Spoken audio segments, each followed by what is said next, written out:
એનું એક રિઝલ્ટ આવ્યું. ડૉક્ટરે તરત જ કીધું કે અમને તરત કે ડાયાલિસિસ કરવું પડશે. ડાયાલિસિસ શું એ અમને લોકોને ખબર નહીં, કોઈ જોયેલું નહીં ડાયાલિસિસ એટલે શું.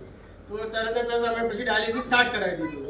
ડાયાલિસિસ સ્ટાર્ટ કર્યું અને મીનવાઇલમાં એને બીજા બધા પ્રોબ્લેમ પણ આવવા મળે. બોડી એકદમ વીક થઈ ગઈ, બ્લેક થઈ ગઈ, એકદમ કંઈ ખવાય નહીં, પીવાય નહીં, એકદમ જ એટલે વજન એકદમ ઉતરી ગયું. એ ડૉક્ટરને ડાઉટ એટલે પાછો બીજા ટેસ્ટ કરાયા કે બીજું પણ કંઈ લાગે છે શું. એટલે પછી બીજા ટેસ્ટ કરાયા તો એની અંદર એને મલ્ટિપલ મલેમા આવ્યો. મલ્ટિપલ મલેમા એટલે બ્લડ કેન્સર કે. તો એ ડૉક્ટરને મેં રાત્રે 12 વાગે એનો રિપોર્ટ જોવા માટે હોસ્પિટલમાં બોલાવ્યો. 12 વાગે ખાલી રિપોર્ટ જોવાના એને 10,000 રૂપિયા મેં આપ્યા, ખાલી રિપોર્ટ જોવા 10 મિનિટ. તો એને મને કીધું કે અમને કે સારું થઈ જશે પણ 2.5 લાખનું એક ઇન્જેક્શન આવશે. કેટલાનું? 2.5 લાખનું. એવા 10 ઇન્જેક્શન મારવાના. કેટલા મારવાના? 25. અને બીજો બધો ખર્ચો અલગ.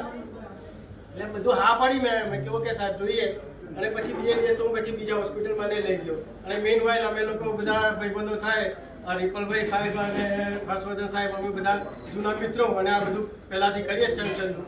એમને પછી આ મને સ્ટેમ સેલની વાત કરી એટલે 2 દિવસથી મેં એમને સ્ટેમ સેલ ચાલુ કરાવી દીધી. એટલે 2 થી 3 ટાઈમ મેં આપવાનું સ્ટાર્ટ કર્યું એને.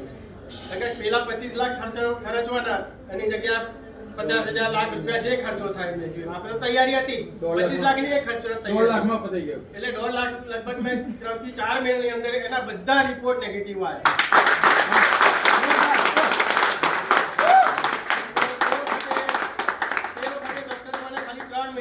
આની લાઈફ કેટલાની છે? 3 થી 6 મહિના. આજે 3 વર્ષ થઈ ગયા.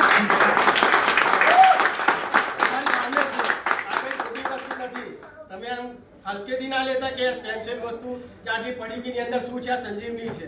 તમને લાગે છે પછી મેં નેટવર્કિંગ સ્ટાર્ટ કર્યું. પહેલા મેં